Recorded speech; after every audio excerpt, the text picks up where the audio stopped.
Olá, pessoas do meu Brasil, tudo bem com vocês? Bom, tô aqui tomando meu chazinho pra esquentar, porque tá bem friozinho aqui onde eu moro. Gente, hoje eu vim terminar a segunda parte do nosso vídeo, onde eu falo do meu pós-parto, da minha primeira gestação do Pedro, que foi em 2015, quando eu tinha 19 aninhos. Isso não teve nada a ver com pós-parto, pode ser que sim, pode ser que não. Mas assim foi o que aconteceu comigo após o Pedro nascer. Quando ele estava com 3 meses, eu comecei a sentir dores abdominais fortes e frequentes.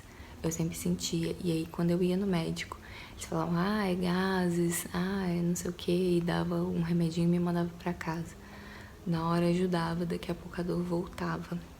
E eu fiquei um tempinho aí nesse processo, né? Até que um dia eu comecei a sentir uma dor muito, muito, muito forte.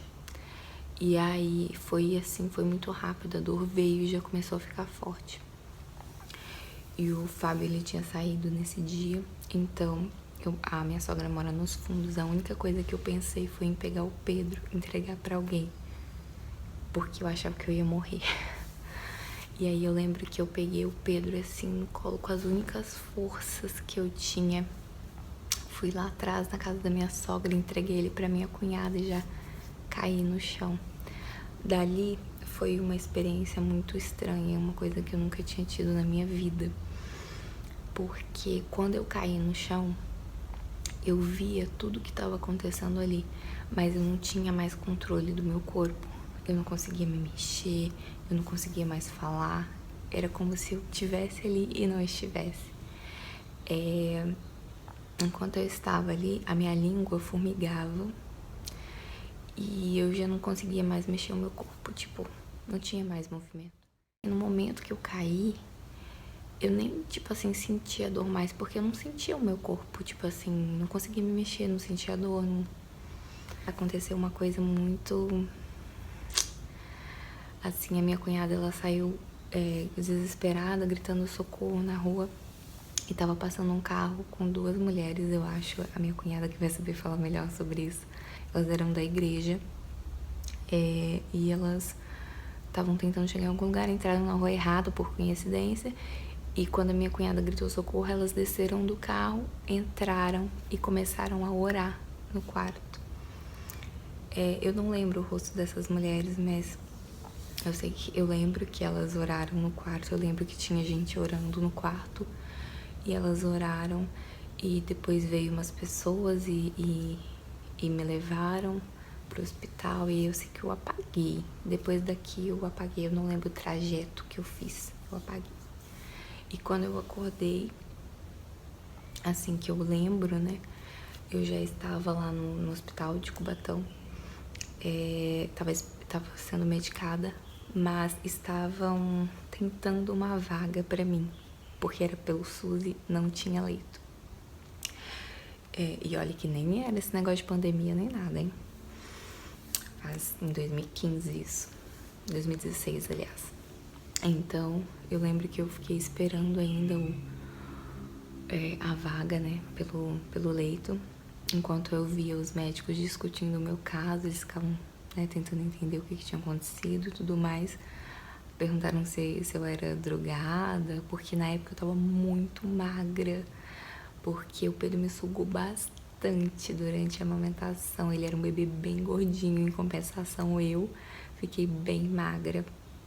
Então eles perguntaram até se eu usava drogas e aí conseguiram me internar, graças a Deus surgiu um leito. E aí eu lembro, foram dias difíceis, principalmente no começo, porque eu não podia comer nada. O que aconteceu? Essas dores abdominais que eu tinha eram pedra na vesícula. Só que como não foi descoberto, né, a tempo, acabou gerando uma pancreatite. Ou seja, as pedras entupiram minha vesícula, né? E elas também entupiram, acho que as veias que ligavam ao pâncreas. A pedra na vesícula, por mais que doa, ela não mata. A pancreatite já mata. Então, eu precisei ficar internada para desinflamar o meu pâncreas, né? E quando eu fiquei internada, eu não podia comer nada até desinflamar. E aí eu ficava só no soro nos primeiros dias. E depois que eles começaram a me dar uma sopinha, coisa leve e tudo mais. E aí, como é que eles fizeram com o Pedro? O Pedro ele só mamava no peito. Então ele sentiu muito a minha falta, muito. E eu tirava, assim, o leite. Eles iam, o Fábio ia lá buscar, minha mãe teve que vir de Minas também pra ajudar, né? Eles iam lá, pegavam o meu leite, traziam pro Pedro, só que ele não queria mamar na mamadeira, ele queria mamar direto na fonte. Então, por mais que ele visse o leitinho ali, mas ele não queria, então ele também sofreu bastante. Aí depois depois teve uma fase que os médicos deixaram ele entrar no hospital pra mamar, já que ele não tava mamando a mamadeira. E a gente ia pra capela do hospital, que era o lugar, tipo assim, que tinha menos gente, né? A gente ia pra capela e lá ele se acabava de mamar. Nossa, esvaziava os 2 peitos. Mamava muito mesmo. E aí ficava saciadinho, tadinho, mas no outro dia era tudo de novo. Nem sempre dava pra levar ele lá. Claro que sempre que dava, levavam, né? Quando os médicos também autorizavam, tinha tudo isso, tinha todo um processo. E foram, acho que 10 dias, se eu não me engano, mas foram muito intensos, porque eu passei 24 horas no hospital, longe do meu filho de 3 meses, que só mamava no peito. Pensando que podia qualquer hora acontecer alguma coisa comigo. Porque assim, eles desinflamaram meu pâncreas, mas as pedras continuavam ali, né? E aí, o que eles tinham que fazer? Eles tinham que fazer a cirurgia de retirada da vesícula. Só que o hospital de Cubatão, ele só tinha a máquina para operar com aquele corte enorme, que era igual antigamente. Eles não tinham aquela de laser, que é só o furinho na barriga. E aí minha mãe não aceitou. Porque lá em Minas eu tinha convênio, só que o convênio só cobria lá em Minas. Então minha mãe falou, não, você vai ganhar alta e a gente vai pra Minas. E assim foi. Eu ganhei alta e eu fui pra Minas pra operar. E aí fui eu, ela e o Pedro. O Fábio ficou pra esperar eu operar e depois eu voltar. Depois ele acabou indo pra lá e aí a gente voltou junto. Ele foi depois que eu já tinha operado.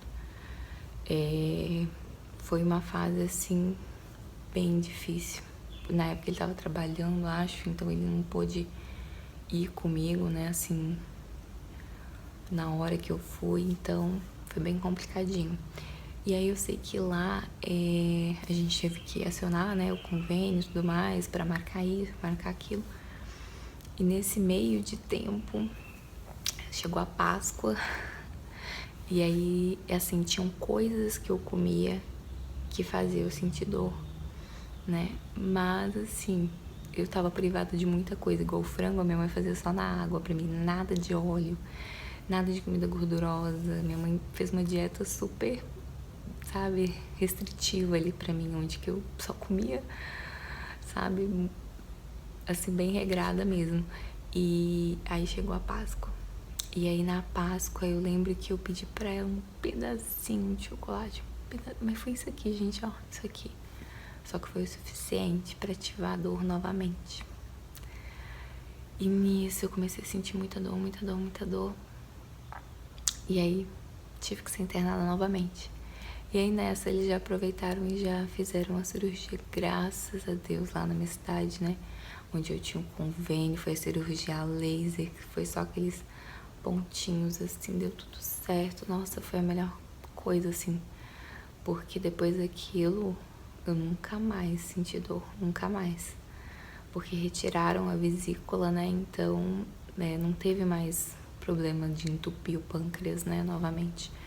Então foi a melhor coisa, mas foi uma fase bem delicada, devido ao Pedro ser um bebezinho, né, mamar no peito e tudo mais. E aí depois a gente voltou pra Cubatão, e deu tudo certo, graças a Deus. Mas essa foi a minha experiência com pedra na vesícula, pancreatite. Por isso que a gente tem que cuidar direitinho da nossa alimentação, porque a gente nunca sabe o dia de amanhã. A minha mãe também já teve esse problema de pedra na vesícula, ela também teve que operar. E assim, e olha que eu eu não era de comer, tipo, besteira direto.